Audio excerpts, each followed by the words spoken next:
नमस्कार, आप देख रहे हैं हमारी खास पेशकश खास खबर। खास खबर में हमारा फोकस होता है उन खबरों पर जो उस दिन की सुर्खियां होती हैं। ऐसी ही दो खबरों का सिलसिला हम लेकर आए हैं अपनी इस खास पेशकश में। तो पेश है खास खबर।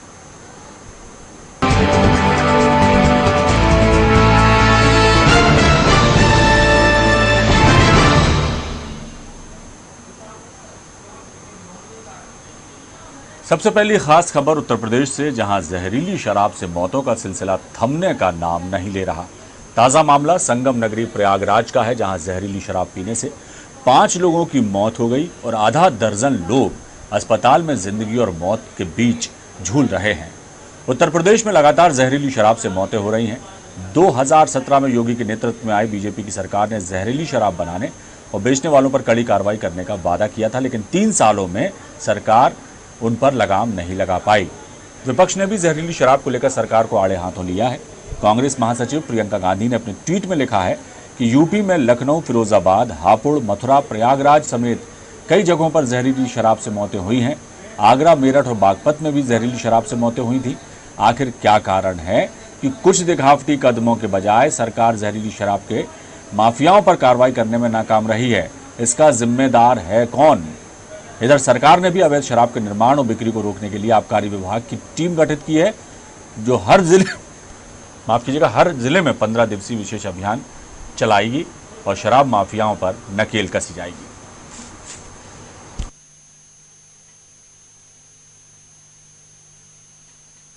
स्टेट एडिटर आरसी भट्ट हमारे साथ जुड़े हुए हैं। भट्ट साहब, ये पहला मौका नहीं है कि जहरीली शराब से, माफ कीजिएगा, 5 लोगों की मौत हुई है। पहले भी तमाशा देख चुके हैं किस तरह से कहर ढाया था जहरीली शराब ने। आनन फानन में कई तरह की बातें कही गई थी, कार्रवाई की गई थी ताबड़तोड़, लेकिन फिर वही ढाक के 3 पात, फिर वही हालात हो गए हैं। फिर 5 लोग काल के गाल में समा गए। वजह बनी है जहरीली शराब। कहा तो जा रहा है कि आबकारी विभाग की एक ऐसी टीम बनाई गई है जो 15 दिन का अभियान चलाएगी, लेकिन इस तरह की बातें, जब कोई हादसा हो जाता है, कोई घटना घट जाती है, तभी इस तरह के कदम उठाए जाते हैं। मुसलसल चलने वाली कोई प्रक्रिया क्यों नहीं अपनाई जाती ताकि अवैध शराब बेचने वालों पर, ऐसे शराब माफियाओं पर नकेल कसी जाए और जहरीली शराब से जो है उत्तर प्रदेश को निजात मिले? अविनाश का जो ये सवाल है, उत्तर प्रदेश के सत्ता के हुक्मरानों कि आखिर जब कोई घटना घटती है तब उसके बाद कोई कार्रवाई होती है। यानी कि अगर हम विगत 3.5 वर्षों से अधिक इस सरकार, जो योगी आदित्यनाथ के नेतृत्व में बीजेपी की सरकार चल रही है, इसका अगर पूरा आंकड़ा देखें तो जहरीली शराब से अत्यधिक मौतें हुई। और जहरीली शराब से लोगों का मरना कोई नई चीज नहीं है इन सरकारों के लिए। पहले भी मायावती की सरकार थी, उसके पहले मुलायम सिंह की सरकार थी, उसके बाद जब अखिलेश यादव सत्ता में आए उस समय भी शराब कांड कई हुए, जो जहरीली शराब से कई लोगों की मौत। और फिर भी जब सत्ता का परिवर्तन हुआ, योगी आदित्यनाथ मुख्यमंत्री हुए, तो उन्होंने सीधे तौर पर इस पर लगाम लगाने की बात कही, लेकिन चूंकि लगातार मौतों का सिलसिला थम नहीं रहा था, क्योंकि जहरीली शराब जिस तरह से लोग पी रहे हैं, इसकी तह तक मैंने शुरुआती दौर से, यानी कि 2017 से मैं इसकी तह तक जाने की कोशिश किया। सीधे तौर पर देखा जाए तो सरकार कहीं न कहीं ये जो सिंडिकेट है पूरी तरह से नकली शराब और जहरीली शराब का, इसको रोक नहीं पा रही। ये सरकार भी जो योगी आदित्यनाथ के नेतृत्व में चल रही है, कहीं न कहीं इस तमाम जो शराब माफिया है, खासतौर पर जो सिंडिकेट के रूप में नकली और जहरीली शराब बनाते और बेचते हैं और सस्ते रेट में, वो कहीं न कहीं उस पर लगाम नहीं लग पा रही। और नतीजा अविनाश इसका यही निकला कि कभी कभी तो 50 से ऊपर की मौतें लगातार हो जाती हैं। और लगातार जिस तरह से उत्तर प्रदेश में 3.5 वर्षों में सैकड़ों मौतों से अधिक मौतें हुई हैं जहरीली शराब और नकली शराब पीने से, इसको लेकर मैंने स्वयं कई बार आबकारी मंत्री से बातचीत की, उनका ध्यान आकर्षित कराया, उनको ये बताने का काम किया कि आखिर ये नकली शराब और जहरीली शराब क्यों बिकती है।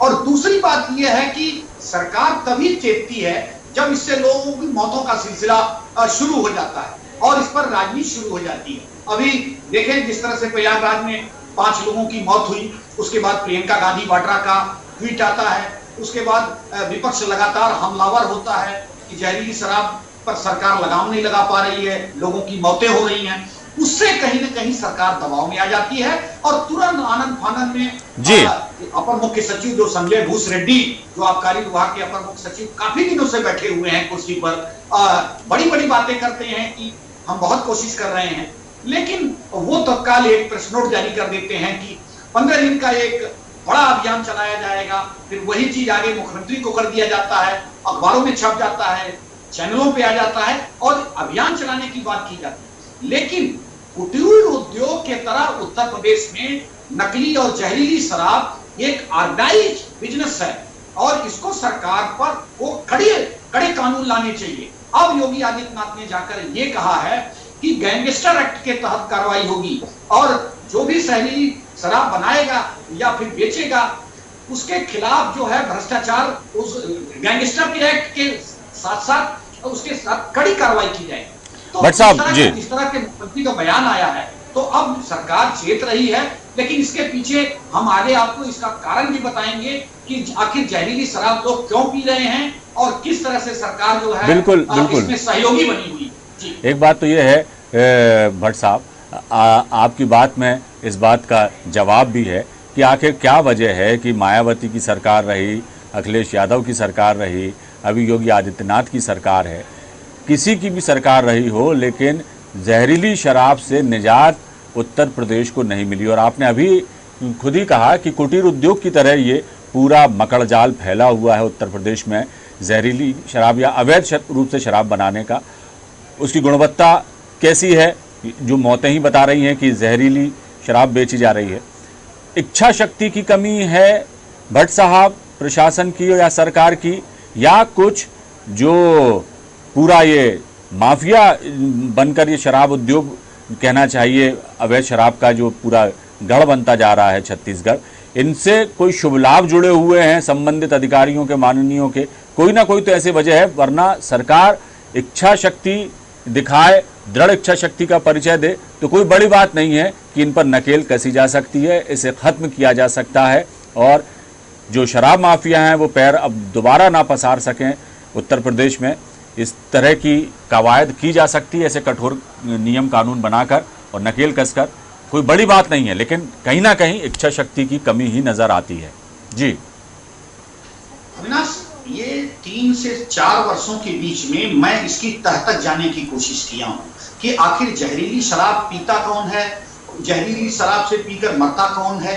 ये उन तमाम जो मृतक परिवार हैं, मृतक लोग हैं, वहां तक जाने की कोशिश किया, वहां लोगों से मिला और उनके परिवार वालों से बात किया, जो मृतक था उसके बारे में जानने की कोशिश की। तो बहुत सारी चीजें, फिर सरकार का पक्ष लिया, आबकारी विभाग जो ये तमाम ठेके शुरू करता है, जो वैधानिक रूप से शराब बेची जाती है, उसके बारे में जाना।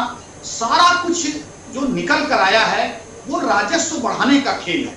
यानी कि उत्तर प्रदेश में आबकारी विभाग एक दुधारू गाय है और उस दुधारू गाय को और ज्यादा दूध देने के लिए उत्प्रेरित किया जाता है सरकार द्वारा, क्योंकि जो जहरीली और नकली शराब होती है वो सस्ती होती है। वो तकरीबन 25 से 30 रुपए में वो पौवा मिल जाती है और वहीं सरकार की जो पौवा है वो तकरीबन 70 से 75 रुपए में मिलती है और लगातार सरकार उसके दाम बढ़ाती जा रही है। सरकार को अपनी रेवेन्यू की चिंता है। सरकार पहले 19,000 करोड़ उसका टारगेट देती है, फिर 24,000 करोड़ देती है 18 में, फिर 19 में उसको 28-30,000 कर देती है और फिर अब 32-34,000 कर देती है। यानी कि सरकार को ये चिंता है कि किस तरह से हमारा आबकारी का रेवेन्यू बढ़ता जाए, लोग ज्यादा से ज्यादा मात्रा में शराब पिए। अब स्थिति क्या है कि जो पीने वाला है, यानी कि जो अपर मिडिल क्लास है, अपर क्लास है, उसकी मौतें नहीं होती हैं। क्यों? क्योंकि वह नकली और जहरीली शराब नहीं पीता है, क्योंकि उसके पास 75 रुपए की व्यवस्था है। लेकिन जो मजदूर वर्ग है वो उसके पास वो दिहाड़ी का मजदूर है, 400 रुपया रोज कमाता है और वो भट्टी पर जाता है और वहां उसको महंगी शराब मिलती है और वो फिर जो है अवैध शराब के रूप में जो कुटीर उद्योग चला रहे हैं उसको वो 25 से 30 रुपए में नकली शराब उपलब्ध कराते हैं, उसको वो पीता है और मर जाता है। सरकार की इसमें पॉलिसी में बड़ा दोष है। हरियाणा में शराब सस्ती है। अगर आप शराब पिला रहे हैं, लॉकडाउन में शराब जो है जिस तरह सरकार पिलाने की कोशिश की, क्योंकि सरकार को यह चिंता थी कि उसका रेवेन्यू गिर रहा है, शराब बिक नहीं रही है, लोग घाटे में जा रहे हैं, सरकार को घाटा लग रहा है, तो सरकार कहीं ना कहीं उसके दाम भी बढ़ाकर उसको बेचने की कोशिश कर रही थी। अब पीने वाले कौन हैं ये भी समझना होगा। पीने वाला गरीब मजदूर, फैक्ट्री का मजदूर, गांव का मजदूर, कुल जमा देखा जाए भट्ट साहब जी, कुल जमा देखा जाए तो एक तरफ से तो अपना राजस्व बढ़ाने के लिए हर साल जो है दाम बढ़ाकर ठेके दिए जाते हैं, और जाहिर सी बात है कि जब दाम बढ़ा के ठेके दिए जाएंगे तो शराब जो है रिटेल में महंगी बिकेगी, हर साल महंगी शराब बिकेगी तो उनका रेवेन्यू बढ़ेगा। दूसरी तरफ ये जो कुटीर उद्योग की तरह या अवैध शराब बनाने का सिलसिला चल पड़ा है, वहाँ जो सब सस्ती शराब वो जो उपलब्ध कराते हैं उनसे एक तरह की एक अलग वसूली भी संभवतः जो है समझने वाली बातें होती होगी। तो ये कहना चाहिए कि आम के आम वो गुठलियों के दाम वाला खेल है।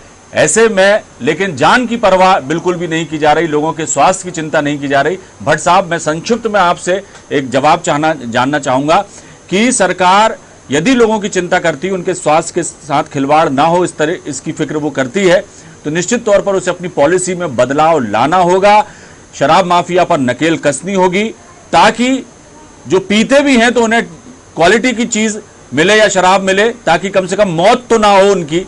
इस तरह ये भी सारी चीज़ें भी उन्हें सुनिश्चित करना होंगी। क्या कहेंगे? अविनाश, एक ही चीज बस इसमें है, मैंने आबकारी मंत्री उत्तर प्रदेश के राम नरेश अग्निहोत्री से कई बार बात की और उनका ध्यान भी मैंने आकर्षित कराया था, और उन्होंने इस मेरे राय से उन्होंने इत्तेफाक भी रखा कि बिल्कुल आप सही कह रहे हैं।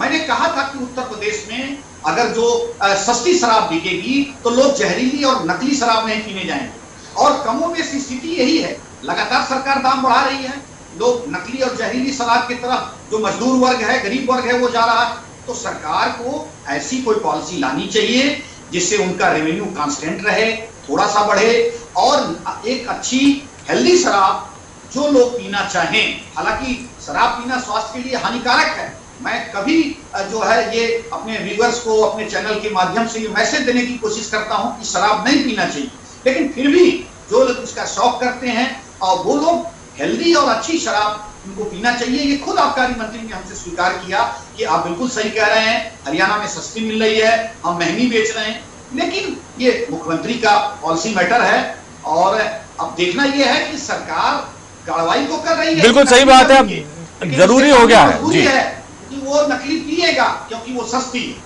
पर लेकिन अब ये कितनी भी बातें कर ली जाएं भट्ट साहब, आप और हम कितनी इस पर लंबी बहस कर लें, सरकार को बहुत सारी चीज़ें देखना होती हैं, लेकिन जब मौतें होती हैं तो बहुत ही ज़्यादा मन दुखी होता है, विचलित होता है कि आखिर क्या कसूर था उनका, जो गरीब थे और काल के गाल में वो समा गए। ऐसी मौतें जो है हमेशा दुख देने का काम करती हैं। सरकार को भी संवेदनशीलता से इस दिशा में सोचना चाहिए, और अब इस तरह की चीज़ें ना हो, सवाल भी ना उठें सरकार पर, और अब जहरीली शराब से मौतें ना हो, इस दिशा में अब कोई ठोस कार्रवाई, ठोस कानून बने तो ही बेहतर है। बहुत बहुत शुक्रिया भट्ट साहब इस तमाम जानकारी के लिए।